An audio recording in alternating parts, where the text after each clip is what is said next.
All right, we're back and we're going to do the June 10th daily Bible reading. And we'll be starting out in 2 Kings chapter 7, verse 1. Then Elisha said, "Hear the word of the Lord. Thus says the Lord, tomorrow about this time a seah of fine flour shall be sold for a shekel, and 2 seahs of barley for a shekel at the gate of Samaria." So an officer on whose hand the king leaned answered the man of God and said, "Look, if the Lord would make windows in heaven, could this thing be?" And he said, "In fact, you shall see it with your eyes, but you shall not eat of it." Now there were 4 leprous men at the entrance of the gate, and they said to one another, "Why are we sitting here until we die? If we say we will enter the city, the famine is in the city, and we shall die there. And if we sit here, we die also. Now therefore, come, let us surrender to the army of the Syrians. If they keep us alive, we shall live. And if they kill us, we shall only die."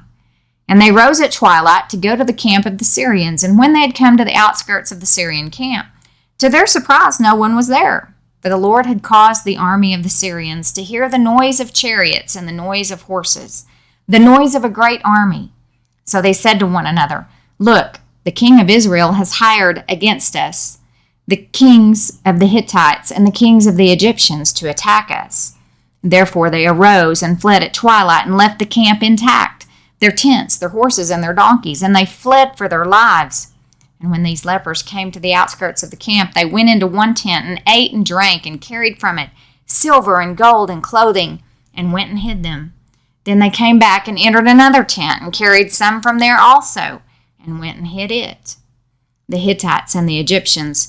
Some time before the arrival of the lepers, the Lord had made the Syrians hear the terrifying sound of a huge army approaching. They thought the Israelite king had hired 2 massive foreign armies to attack them. The Hittites were descendants of the once great Hittite Empire who lived in small groups across northern Syria. Egypt was in decline at this time, but its army would still have represented a great danger to the Syrians. Verse 9. Then they said to one another, "We are not doing right. This day is a day of good news, and we remain silent. If we wait until morning light, some punishment will come upon us. Now therefore, come, let us go and tell the king's household." So they went and called to the gatekeepers of the city and told them, saying, "We went to the Syrian camp, and surprisingly no one was there, not a human sound, only horses and donkeys tied, and the tents intact." And the gatekeepers called out, and they told it to the king's household inside. So the king arose in the night and said to his servants, "Let me now tell you what the Syrians have done to us. They know that we are hungry. Therefore they have gone out of the camp to hide themselves in the field, saying, 'When they come out of the city, we shall catch them alive and get into the city.' And one of his servants answered and said, 'Please let several men take 5 of the remaining horses, which are left in the city. Look, they may either become like all the multitude of Israel that are left in it, or indeed I say, they may become like all the multitude of Israel left from those who are consumed. So let us send them and see.' Therefore they took 2 chariots with horses, and the king sent them in the direction of the Syrian army, saying, 'Go and see.' And they went after them to the Jordan, and indeed all the road was full of garments and weapons, which the Syrians had thrown away in their haste. So the messengers returned and told the king. Then the people went out and plundered the tents of the Syrians. So a seah of fine flour was sold for a shekel, and 2 seahs of barley for a shekel, just as the word of the Lord had said. Now the king had appointed the officer on whose hand he leaned to have charge of the gate. But the people trampled him in the gate, and he died, just as the man of God had said, who spoke when the king came down to him. So it happened just as the man of God had spoken to the king, saying, 2 seahs of barley for a shekel, and a seah of fine flour for a shekel, shall be sold tomorrow about this time in the gate of Samaria. Then that officer had answered the man of God and said, "Now look, if the Lord would make windows in heaven, could such a thing be?" And he had said, "In fact, you shall see it with your eyes, but you shall not eat of it." And so it happened to him, for the people trampled him in the gate, and he died. Then Elisha spoke to the woman whose son he had restored to life, saying, Arise and go, you and your household, and stay wherever you can. For the Lord has called for a famine, and furthermore, it will come upon the land for 7 years. So the woman arose and did according to the saying of the man of God, and she went with her household and dwelt in the land of the Philistines 7 years.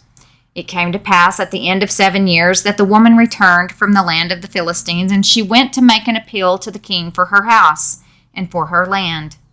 Then the king talked with Gehazi, the servant of the man of God, saying, Tell me, please, all the great things Elisha has done. Now it happened as he was telling the king how he had restored the dead to life, that there was the woman whose son he had restored to life, appealing to the king for her house and for her land. And Gehazi said, My lord, O king, this is the woman and this is her son whom Elisha restored to life. And when the king asked the woman, she told him. So the king appointed a certain officer for her, saying, Restore all that was hers and all the proceeds of the field from the day that she left the land until now. Then Elisha went to Damascus, and Ben-Hadad, king of Syria, was sick. And it was told him, saying, The man of God has come here. And the king said to Hazael, Take a present in your hand, and go to meet the man of God, and inquire of the Lord by him, saying, Shall I recover from this disease? So Hazael went to meet him, and took a present with him of every good thing of Damascus, 40 camel loads. And he came and stood before him, and said, Your son Ben-Hadad, king of Syria, has sent me to you, saying, Shall I recover from this disease? And Elisha said to him, Go, say to him, You shall certainly recover. However, the Lord has shown me that he will really die. Then he set his countenance in a stare until he was ashamed, and the man of God wept. And Hazael said, Why is my Lord weeping? He answered, Because I know the evil that you will do to the children of Israel. Their strongholds you will set on fire, and their young men you will kill with the sword, and you will dash their children and rip open their women with child. Recover, die. Ben-Hadad wanted to know whether or not he would recover from his present illness. In response, Elisha affirmed 2 interrelated things. Ben-Hadad would be restored to health. His present sickness would not be the means of his death. Ben-Hadad would surely die by some other means. He was ashamed. With a fixed gaze, Elisha stared at Hazael, because it had been revealed to him that Hazael would do, including the murder of Ben-Hadad. Hazael was embarrassed, knowing that Elisha knew of his plan to assassinate the Syrian king. So Hazael said, But what is your servant, a dog, that he should do this gross thing? And Elisha answered, The Lord has shown me that you will become king over Syria. Then he departed from Elisha and came to his master, who said to him, What did Elisha say to you? And he answered, He told me you would surely recover. But it happened on the next day that he took a thick cloth and dipped it in water and spread it over his face, so that he died. And Hazael reigned in his place. Now in the 5th year of Joram, the son of Ahab, king of Israel, Jehoshaphat having been king of Judah, Jehoram, the son of Jehoshaphat, began to reign as king of Judah. He was 32 years old when he became king, and he reigned 8 years in Jerusalem. And he walked in the way of the kings of Israel, just as the house of Ahab had done. For the daughter of Ahab was his wife, and he did evil in the sight of the Lord. Yet the Lord would not destroy Judah for the sake of his servant David, as he promised him to give a lamp to him and his sons forever. In his days, Edom revolted against Judah's authority and made a king over themselves. So Joram went to Zair, and all his chariots with him. Then he rose by night and attacked the Edomites who had surrounded him, and the captains of the chariots, and the troops fled to their tents. Thus Edom has been in revolt against Judah's authority to this day, and Libnah revolted at that time. Now the rest of the acts of Joram and all that he did, are they not written in the book of the Chronicles of the kings of Judah? So Joram rested with his fathers, and was buried with his fathers in the city of David. Then Ahaziah, his son, reigned in his place. In the 12th year of Joram, the son of Ahab, king of Israel, Ahaziah, the son of Jehoram, king of Judah, began to reign. Ahaziah was 22 years old when he became king, and he reigned 1 year in Jerusalem. His mother's name was Athaliah, the granddaughter of Omri, king of Israel. And he walked in the way of the house of Ahab, and did evil in the sight of the Lord, like the house of Ahab, for he was the son-in-law of the house of Ahab. Now he went with Joram, the son of Ahab, to war against Hazael, king of Syria, at Ramoth-Gilead, and the Syrians wounded Joram. Then King Joram went back to Jezreel to recover from the wounds which the Syrians had inflicted on him at Ramah, when he fought against Hazael, king of Syria.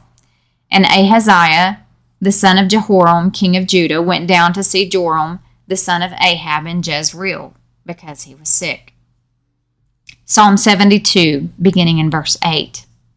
He shall have dominion also from sea to sea, and from the river to the ends of the earth. Those who dwell in the wilderness will bow before him, and his enemies will lick the dust. The kings of Tarshish and of the isles will bring presents. The kings of Sheba and Seba will offer gifts.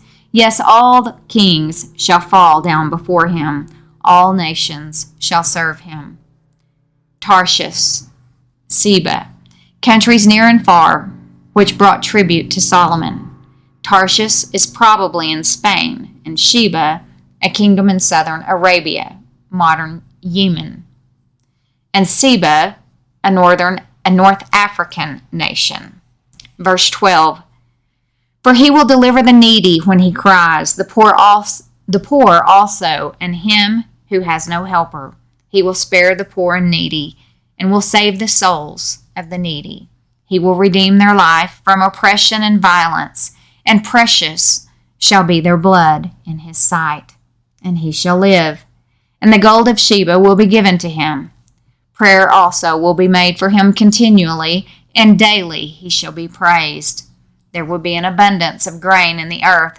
On the top of the mountains its fruit shall wave like Lebanon, and those of the city shall flourish like grass of the earth. Proverbs 18, beginning in verse 12. Before destruction, the heart of a man is haughty, and before honor is humility. He who answers a matter before he hears it, it is folly and shame to him. John chapter 18, beginning in verse 19. The high priest then asked Jesus about his disciples and his doctrine. And Jesus answered him, I spoke openly to the world. I always taught in synagogues and in the temple, where the Jews always meet, and in secret I have said nothing. Why do you ask me? Ask those who have heard me what I said to them. Indeed, they know what I said. And when he had said these things, one of the officers who stood by struck Jesus with the palm of his hand, saying, Do you answer the high priest like that? Jesus answered him, If I have spoken evil, bear witness of the evil. But if well, why do you strike me? Then Annas sent him bound to Caiaphas, the high priest. Now Simon Peter stood and warmed himself. Therefore they said to him, You are not also one of his disciples, are you? He denied it and said, I am not. That makes the second time. One of the servants of the high priest, a relative of him whose ear Peter cut off, said, Did I not see you in the garden with him? Peter then denied it again. And immediately a rooster crowed.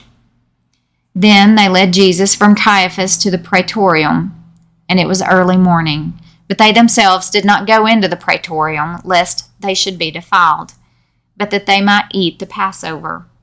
Pilate then went out to them and said, What accusation do you bring against this man?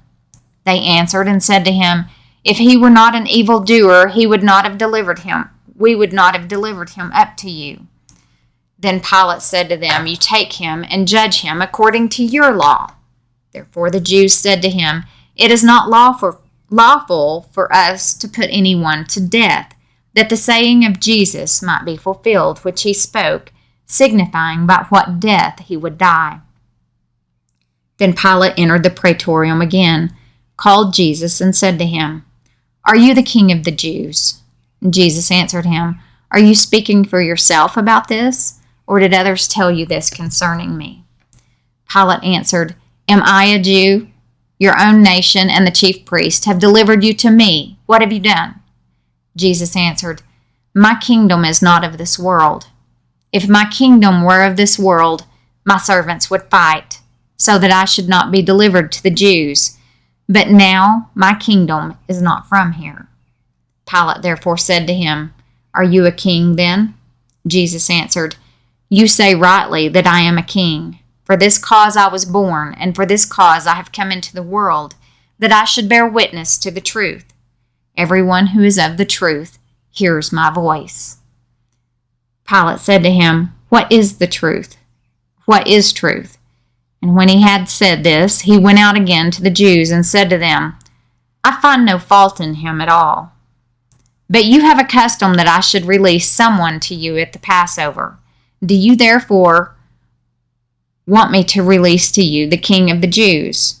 Then they all cried again, saying, Not this man, but Barabbas. Now Barabbas was a robber. My kingdom is not of this world. By this phrase, Jesus meant that his kingdom is not connected to earthly, political, and national entities, nor does it have its origin in the evil world system that is in rebellion against God. If his kingdom was of this world, he would have fought. The kingships of this world preserve themselves by fighting with force. Messiah's kingdom does not originate in the efforts of man, but with the Son of Man forcefully and decisively conquering sin in the lives of his people, and someday conquering the evil world system at his second coming, when he establishes the earthly form of his kingdom. His kingdom was no threat to the national identity of Israel or the political and military identity of Rome. It exists in the spiritual dimension until the end of the age. So why was the trial of Jesus conducted by the Romans rather than the Sanhedrin? Jesus was led from the trial before Caiaphas to the praetorium in John chapter 18, verse 28. This was the headquarters of the commanding officer of the Roman military camp, or the headquarters of the Roman military governor, Pilate. Pilate's normal headquarters was in Caesarea, in the palace that Herod the Great had built for himself. However, Pilate and his predecessors made it a point to be in Jerusalem during the feast in order to quell any riots. Jerusalem became his praetorium, or headquarters. It was early morning. The word is ambiguous.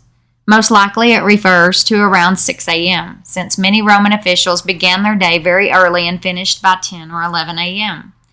Those who brought Jesus did not go into the praetorium, lest they should be defiled. Jewish oral law gives evidence that a Jew who entered the dwelling places of Gentiles became ceremonially unclean. Their remaining outside in the colonnade avoided that pollution. John loads this statement with great irony by noting the chief priest's scrupulousness in the matter of ceremonial cleansing, when all the time they were incurring incomparably greater moral defilement by their proceedings against Jesus. What accusation? This question formally opened the Roman civil phase of proceedings against Jesus. The fact that Roman troops were used at the arrest proves that the Jewish authorities communicated something about this case to Pilate in advance. Although they most likely had expected Pilate to confirm their judgment against Jesus and order his death sentence, Pilate ordered instead a fresh hearing in his presence. When Pilate told them to take Jesus back and try him themselves, the Jews objected on the basis that it is not lawful for us to put anyone to death. When Rome took over Judea and began direct rule through a prefect in AD 6, capital jurisdiction, the right to execute was taken away from the Jews and given to the Roman governor. Capital punishment was the most jealously guarded of all the attributes in Roman provincial administration. By a Roman crucifixion, it also fulfilled the saying of Jesus, that he would die by being lifted up. If the Jews had executed him, it would have been by throwing him down and stoning him. But God providentially controlled all the political procedures to assure that when sentence was finally passed, he would be crucified by the Romans and not stoned by the Jews, as was Stephen. That concludes the June 10th Daily Bible Reading. Thanks for joining in, and I will be